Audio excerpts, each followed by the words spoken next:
ఏలూరులో రౌడీ షీటర్లు రెచ్చిపోతున్నారు. శాంతి భద్రతలకు విఘాతం కలిగించడంతో పాటు మహిళలపై అకృత్యాలకు పాల్పడుతున్నారు. చోరీలు చేసే వాళ్లకు ఆశ్రయం ఇచ్చే ఓ మహిళ ఇంట్లో ఉన్న యువతిపై విచక్షణారహితంగా దాడి చేశాడు రౌడీ షీటర్ జగదీష్ బాబు. యువతిని బయటకు లాక్కెళ్లి లైంగిక దాడికి పాల్పడ్డాడు.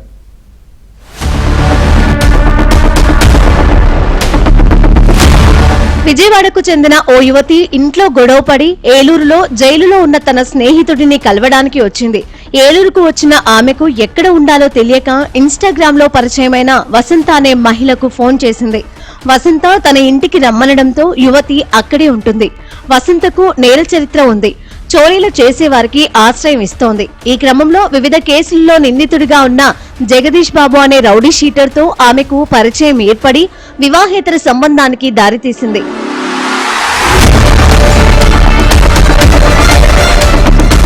జగదీష్ మంగళగిరి ఆర్టీసీ డిపోలో అద్దె బస్సు డ్రైవర్ గా పనిచేస్తున్నాడు. ఈ నెల 2న అర్ధరాత్రి వసంత ఇంటికి జగదీష్ బాబు వచ్చాడు. ఆ సమయంలో ఇంట్లో ఉన్న యువతిపై దాడి చేశాడు.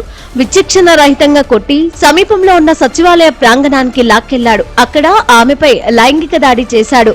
దీనికి మరో రౌడీ షీటర్ భవానీ కుమార్ సహకరించాడు. అనంతరం వారిద్దరూ అక్కడి నుంచి వెళ్లిపోయారు.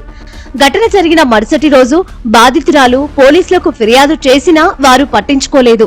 ఈ విషయం ఉన్నతాధికారుల దృష్టికి వెళ్లడంతో హడావుడిగా కేసు నమోదు చేశారు. దొంగలకు ఆశ్రయమిచ్చే అలవాటు వసంతకు ఉందని డీఎస్పీ శ్రవణ్ కుమార్ తెలిపారు. పరారీలో ఉన్న నిందితుల కోసం బృందాలుగా ఏర్పడి గాలిస్తున్నామని చెప్పారు.